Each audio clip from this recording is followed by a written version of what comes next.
अपने प्यारे से मस्तिष्क की। और मस्तिष्क क्या होता है? मस्तिष्क के मानव मस्तिष्क सबको पता है, इसका काम है शरीर का संतुलन बनाए रखना। मतलब ऐसे समझ लो कि मस्तिष्क हमारे घर का हमारा बाप है, बस ऐसे समझ लो।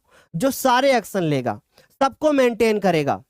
छोटा भाई शैतानी करेगा, बाप पीटेगा, है ना। छोटा भाई घर से बाहर जाएगा, घूमेगा, बाप पीटेगा, है ना। बात समझ में आ रही है? बहनों को संभालना होगा, बाप मारेगा, पीटेगा, समझाएगा, है ना। तो वो सारे काम कौन करेगा? वैसे मैं ज्यादा बोल गया, तो ये सारे काम कौन करेगा? ये मानव मस्तिष्क करेगा, राइट। तो अब यहाँ पे ये अग्र मस्तिष्क है, मध्य मस्तिष्क है, फिर पश्च मस्तिष्क है। यानी कि ये जो हमारे शरीर का बाप है ना, ये हमारे शरीर का जो मस्तिष्क है ना, ये किसकी कितने भागों में बटा होता है? ये 3 भागों में बटा होता है। 3 भाग क्यों बटा होता है? आगे वाला भाग औरत को संभालेगा, पीछे वाला भाग किसको संभालेगा? अपने आप को संभालेगा, और बीच वाला भाग बच्चों को संभालेगा। नहीं, मस्तिष्क जो होता है, वैसे मैंने मेन बातें बता दी, यहीं से सारे क्वेश्चन बन जाएंगे। समझिए कैसे। 3 भाग होते हैं। क्या होता है? अग्र मस्तिष्क, दूसरा होता है मध्य मस्तिष्क, तीसरा होता है पश्चिम मस्तिष्क। जो बच्चों मानव मस्तिष्क होता है, मानव मस्तिष्क तंत्रिका तंत्र का मुख्य भाग होता है। मानव मस्तिष्क जो होता है वो तंत्रिका तंत्र का क्या होता है? मुख्य भाग होता है। हाँ, एग्जाम में आएगा मस्तिष्क। मस्तिष्क एवं मेरु रज्जु से मिलकर तंत्रिका कोशिका का निर्माण करते हैं। फिर उसके बाद है कि मानव शरीर की जो अधिकांश गतिविधियां हैं, इनको कौन निर्धारित करता है? इनको हमारा मानव मस्तिष्क ही तो निर्धारित करता है। और ज्ञानेंद्रियों से प्राप्त जो जानकारी होती है, उसको समन्वित करके कौन सारे काम पे एक्शन लेता है? वो हमारा मानव मस्तिष्क लेता है। जैसे सोचना, निर्णय लेना, स्मरण रखना, शरीर के कार्य को करने के लिए। भाई ये देखो, बहुत ज्यादा इंपॉर्टेंट नहीं है, सारे बच्चों को पता है। मतलब मानव मस्तिष्क इंपॉर्टेंट है। ये लाइन उतना ज्यादा नहीं है, क्योंकि ये सब आप अपने आप बना के लिख सकते हो। जो मेन लाइन होती है उनमें मैं बहुत समझाता हूं। ठीक। मस्तिष्क जो होता है वो क्या होता है? हड्डियों का एक बॉक्स होता है, और उसके ऊपर यहाँ पे हड्डियों का एक बॉक्स होता है, और इसी हड्डियों के बॉक्स के अंदर हमारा मस्तिष्क होता है। बहुत कोमल होता है, नहीं तो ऐसे होता तो कोई दिमाग में इसे मार देता, काम खत्म हो जाता। खोपड़ी होती है ना, उसके अंदर मस्तिष्क होता है। ठीक। बॉक्स के अंदर जो होता है वो तरल रूप, पूरी गुब्बारे के रूप में होता है। यानी कि एक तरल भरा होता है, उसके अंदर जो होता है मस्तिष्क होता है। इसके बाद हमारी पीठ के मध्य एक कठोर उभार वाली संरचना होती है, जो कशेरुक प्राणियों में पाई जाती है, जिसको हम लोग रीढ़ की हड्डी कहते हैं। इसी से हमारा मस्तिष्क जो होता है जुड़ा होता है। कैसे? रीढ़ की हड्डी में मौजूद होती है, जो मेरु रज्जु की क्या करती है? रक्षा करती है। और मेरु रज्जु इसके अंदर होता है, और मेरु रज्जु से कनेक्ट होता है हमारा दिमाग।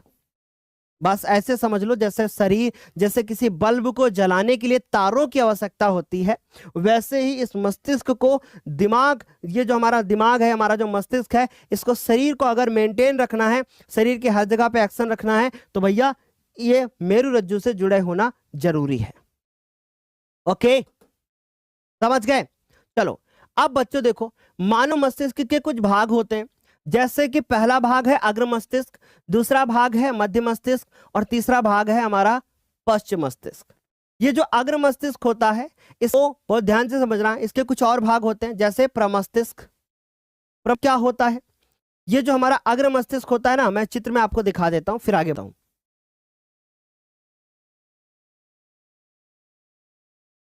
चित्र कहां चला गया भाई? हाँ, ये देखो, ये जो आगे का दिखाई दे रहा है ना, ये जो आगे का आपको दिखाई दे रहा है, इसे क्या कहते हैं? इसे अग्र मस्तिष्क कहते हैं। ठीक। ये जो पीछे का आपको हिस्सा यहाँ पे आपको दिखाई दे रहा है, इसे हम लोग क्या बोलते हैं? पश्च मस्तिष्क बोलते हैं। बीच वाले हिस्से को हम लोग बोलते हैं, मेरे बच्चों, क्या? मध्य मस्तिष्क। ठीक। तो इसके कुछ भाग होते हैं। देखो, ये सारी चीजें आपको एग्जाम के लिए तैयार करनी है, तो इस पूरा रिवीजन मैं आपको करा रहा हूँ। प्रमस्तिष्क जो होता है, ये शरीर का सबसे बड़ा हिस्सा होता है ना। मतलब मस्तिष्क का सबसे बड़ा हिस्सा होता है, शरीर का नहीं। यह ऐच्छिक क्रियाओं को क्या करता है? नियंत्रित करता है। यहां से क्वेश्चन बनेगा, ऐच्छिक क्रियाओं को कौन नियंत्रित करता है? आगे का हिस्सा नियंत्रित करता है, यानी बड़ा भाई करता है, ऐसे याद रखोगे। यह मानसिक काम, जैसे सोचना, तर्क करना, योजना बनाना, याद रखना, इन सभी का काम करता है। यह नेत्र, कान, नाक आदि से आने वाली सूचनाओं को ग्रहण करता है, और उन पर कार्यवाही भी करता है। उन पर क्या करता है? कार्यवाही भी कर देता है। इसके बाद है थैलेमस, इसका दूसरा पार्ट है। थैलेमस क्या होता है? जो ग्राही अंगों से आने वाली सूचनाएं होती हैं, वो उनको प्रमस्तिष्क की तरफ ले जाता है। थैलमस जो होता है यहीं पे है, यहाँ से जो ग्राही अंगों से सूचनाएं आएंगी उनको वो ले जाएगा प्रमस्तिष्क की तरफ। तीसरा है हमारा हाइपोथैलेमस। हाइपोथैलेमस यहाँ है। हाइपोथैलेमस जो है वो क्या करेगा बच्चों, हमारी भावनाओं को, हमारी जो फीलिंग्स हैं, हमको भूख लग रही है कि नहीं लग रही है, हमको किसी की याद आ रही है कि नहीं याद आ रही है ना, पेट हमारा भरा है कि नहीं, प्यास लगी है कि नहीं, ये सारे एक्शन ये कौन लेगा, ये हाइपोथैलेमस करता है। और यहाँ से क्वेश्चन आता है कि शरीर के तापमान को कौन नियंत्रित करता है, तो बेटा याद रखोगे हाइपोथैलेमस। और हाइपोथैलेमस किसका भाग है, अग्र मस्तिष्क का है, तो अग्र मस्तिष्क ऑप्शन में आए तो लगाना, हाइपोथैलेमस आए तो लगाना। यहां से एमसीक्यू बनेगा, शरीर का तापमान कौन नियंत्रित करता है, तो अग्र मस्तिष्क करता है। ठीक है बच्चे, ये स्क्रीनशॉट ले लेना क्योंकि ये सब चीजें पढ़ने वाली हैं। इसके बाद आता है मध्य मस्तिष्क। ये पश्चिम मस्तिष्क को अग्र मस्तिष्क से जोड़ता है, यानी कि यहाँ पे जो हमारा पीछे वाला मस्तिष्क है, ये हमारे आगे वाला मस्तिष्क है, इसको जोड़ने का जो काम कर रहा है वो ये कर रहा है। ठीक, मध्य मस्तिष्क कर रहा है।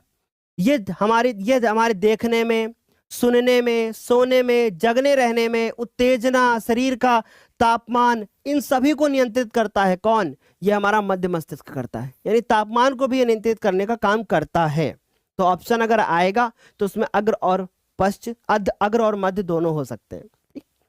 यह भी ग्राही अंगों से आने वाली सूचनाओं को प्रमस्तिष्क की तरफ ले जाता है। यानी ये भी जो भी सूचनाएं आएंगी, जो मेरुरज्जु लेकर आएगा, उसको कौन लेके आएगा, ये हमारा प्रमस्तिष्क को भेजेगा, कौन, मध्य मस्तिष्क। जैसे हमारी आंखें होती हैं, अब हमारी आंखें सबको पता है कि हमारी आंखें तो मेरुरज्जु से नहीं जुड़ी होती, बात समझिए, हमारी आंखें तो नहीं जुड़ी होती। अगर हमको कोई खींच के थप्पड़ मार दे यहाँ पे ऐसे, तो हमको नहीं पता होता है ना कि भैया ये एक्शन मेरुरज्जु थोड़ी ना लेगा कि हमको खींच के उसको भी थप्पड़ मारना है, वो तो दिमाग ही लेगा, क्योंकि भैया मेरुरज्जु से तो जुड़ा नहीं होता हमारी आंखें। तो फिर क्या है कि ये आंखों की जो हमारी गर्दन के कुछ हिस्से हैं, उनके जो हमारे सिर से कुछ जुड़े हुए हिस्से हैं, है ना, ये जैसे यहाँ कोई चींटी काटे या हमको जुएं पड़ गए हैं, तो ये सब एक्शन कौन लेगा, ये हमारा सारे एक्शन मध्य मस्तिष्क तक पहुंचते हैं, फिर वो सिग्नल हमारे अग्र मस्तिष्क को भेजता है, फिर वो एक्शन लेता है। अब आते हैं पश्चिम मस्तिष्क में। जो पश्चिम मस्तिष्क होता है ये काफी ज्यादा इंपॉर्टेंट है, यहां से क्वेश्चन आएगा, पूछा जाएगा पॉन्स क्या होता है, मेडुला क्या होता है, तो यहां से क्वेश्चन आएगा और यहां से बनता ही बनता है। ठीक, देखो बच्चों, सबसे पहला पश्चिम मस्तिष्क का पहला हिस्सा है अनुमस्तिष्क। देखो अनुमस्तिष्क और पश्च अग्र मस्तिष्क में अंतर है। अनुमस्तिष्क हमारा पश्च का भाग है और अग्र मस्तिष्क आगे का हिस्सा है। ठीक, यह मस्तिष्क का सबसे दूसरा बड़ा हिस्सा होता है। मतलब पहला होता है अग्र यानी जो आगे होता है, और दूसरा होता है अनु जो दूसरा हिस्सा है सबसे बड़ा हमारे मस्तिष्क का। ये ऐच्छिक क्रियाओं की परिशुद्धि का मतलब, जैसे आपने कोई एक्शन लेना है, जैसे मान लो आपको नाली को कूद के जाना है। अब नाली को कूद के जाना है तो क्या है, आपको पहले नापना पड़ेगा ना, आपका दिमाग ही तो नापेगा उसका कि यार मैं कूद जाऊंगा कि नहीं जाऊंगा, है ना।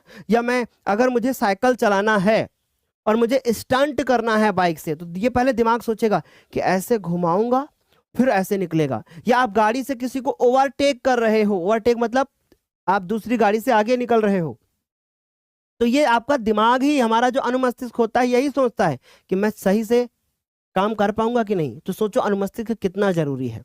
और सोचिए जिनके पास अनुमस्तिष्क वाला हिस्सा ही नहीं होता होगा, वो सब लोग लुल्ल होते होंगे, वो एक्शन नहीं ले पाते होंगे, क्योंकि उनको अगर कोई बहुत इतनी चौड़ी सी नाली है तो इधर खड़े हैं, मम्मी हम नहीं कूद पाएंगे। जैसे छोटे बच्चे होते ना, अनुमस्तिष्क उनका इतनी ज्यादा काम नहीं करता, मम्मी हम नहीं कूद पाएंगे, ऐसे बोलते हैं ना, पापा हमको निकालो ना।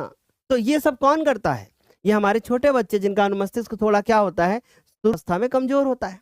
तो ये ऐच्छिक क्रियाएं, ठीक है, ये जो ऐच्छिक क्रियाएं हैं इनकी परिशुद्धि यानी कि जो परिशुद्धि होती है, जो इनको चेक करते हैं कि भैया ये एक्शन हम ले पाएंगे कि नहीं ले पाएंगे, और लेंगे तो कहीं हम फेल तो नहीं हो जाएंगे, तो उनकी अनुशुद्धि कौन करता है, परिशुद्धि कौन करता है, अनुमस्तिष्क करता है। शरीर का संतुलन भी कौन बनाता है, अनुमस्तिष्क बनाता है। जैसे हम लोग कुछ काम करते हैं, जैसे मान लीजिए फॉर एग्जाम्पल हमने कहा कि लो भैया पढ़ा रहे, लो हमने सीधी लाइन खींची, अभी देखो सीधी खींच गई, कहाँ सीधी खींची, तिरछा हो गई। अब मेरा अनुमस्तिष्क बता रहा है कि मास्टर तूने सीधी लाइन नहीं खींची है ना। या हम साइकिल चला रहे हैं, तो ये साइकिल चलाना, सीधी रेखा में चलना, एक पेंसिल उठाना, कूदना, इनके काम ये कौन कर रहा है, ये सब हमारे अनुमस्तिष्क। जैसे हम बैठे हैं, हमको पता है कि इधर पेंसिल रखी है, ऐसे हमने उठाया, ऐसे उठा लिया, देख भी नहीं रहे उधर, पर हमको अंदाजा है, दिमाग कह रहा कि इधर इतनी दूर पे पेंसिल है, उठा लो ऐसे, समझे ना। तो ये सब कौन निर्धारित कर रहा है? ये पश्चिम मस्तिष्क का अनुमस्तिष्क हिस्सा कर रहा है। दूसरा है मेडुला। मेडुला का बहुत बड़ा रोल है, ये अलग से क्वेश्चन आएगा। जैसे हमारे शरीर में कुछ अनैच्छिक क्रियाएं होती हैं, जैसे दिल का धड़कना, दिल का धड़कना है ना, उल्टी, निगलना, खांसना, छींकना, लार आना, श्वसन, ये सब कौन है? ये सब कौन निर्धारित करेगा? मेडुला करेगा। मेडुला आपकी क्या है? ऐसे समझो, जैसे उत्तर प्रदेश में, मैं एक्चुअली यूपी का हूं तो मुझे ये सब चीजें ज्यादा पता है। पत्नी को बहुत सारे लोग मेहरारू कहते हैं। क्या बोलते हैं? मेहरारू करते हैं। मेहरारू के बिना दिल का धड़कना रुक जाता है। मतलब ऐसे समझो कि मेडुला के बिना दिल का धड़कना रुक जाता है। मेडुला मतलब मेहरारू, और मेहरारू का मीन्स कि भैया अगर मेहरारू बोलेगी कि अच्छा छींकना मत, मैं जा रही हूं घर से, छींकना मत, तो वो छींकेगा नहीं। अगर मेहरारू ने कहा सुन सांस नहीं लेगा तू, अब सांस नहीं लेंगे, ठीक है नहीं लेंगे। अगर मेहरारू ने बोला कि सुन मेरी बात, कल से तुम दिल तुम्हारा धड़कना नहीं चाहिए, नहीं धड़केगा। तो हमारे जो मस्तिष्क का मेहरारू है यानी मेडुला है, वही निर्धारित करता है हमारी कौन सी क्रियाएं जो हमारी इच्छा में नहीं है, अनैच्छिक है। जैसे दिल का धड़कना, छींकना, उल्टी आ रही है। अब उस उल्टी आ रही है तो कौन है? इसी की वजह से तो आती है उल्टी, ठीक है। तो निगलना, खांसना, छींकना, लार आना, मेहरारू को देख के ही लार आ रही है, श्वसन, सांस लेना, सब कुछ। आफ्टर मैरिज आपका मेडुला मजबूत होना चाहिए, है ना, यानी आपकी मेहरारू मजबूत होनी चाहिए, नहीं तो ये सारे एक्शन नहीं ले पाओगे। क्लियर है? समझ में आगे बात? बेटा देखो, इस तरीके की लैंग्वेज का इस्तेमाल सिर्फ और सिर्फ आपको लॉन्ग टाइम तक याद रहे, यस हमारे मस्तिष्क में मेडुला नामक एक चीज है जो हमारी अनैच्छिक क्रियाओं को नियंत्रित करता है। और यहां से क्वेश्चन बनता है, इसलिए हमने इस तरीके के शब्दों का इस्तेमाल करके आपको थोड़ा इंटरटेनमेंट करा दिया। राइट, चलो भाई आगे चले। अब कुछ बच्चे पूछ रहे हैं सर जी आपको साइंस किसने पढ़ाई थी? हमारे सर हैं जिनका नाम था मिस्टर प्रदीप यादव जी, तो उन्होंने हमको पढ़ाई थी 10th क्लास में।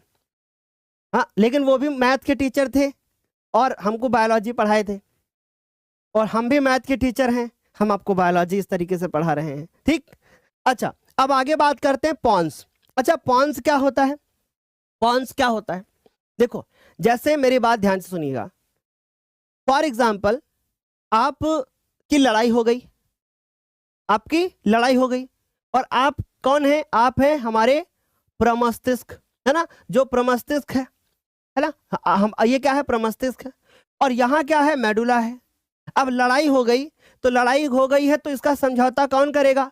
कौन करेगा भाई? दोनों लोगों में लड़ाई हो गई है तो उसका समझौता कौन करेगा? कोई एक मीडिएटर आएगा, तो वही मेडुला यानी वही मेहरारू का भाई आएगा, कहे जीजा जी लड़ाई करते हैं। अब हम उनको बताएंगे कि देखो ये तुम्हारा बहन जो है वो ठीक नहीं है। अब वो बोलेगी कि हमारे अच्छा तो हमारी बहन ठीक नहीं है, कोई बात नहीं, आप लोग जरा घुल मिल के रहो ना। तो वो कौन है? वो है पॉन्स, जो क्या करता है? जो अनुमस्तिष्क यानी कि प्रमस्तिष्क, मेडुला व प्रमस्तिष्क को क्या करता है? जोड़ता है। यह अनुमस्तिष्क, मेडुला, प्रमस्तिष्क, इन सबको जोड़ने का काम कौन करता है? ये इन सबको जोड़ने का काम पॉन्स करता है।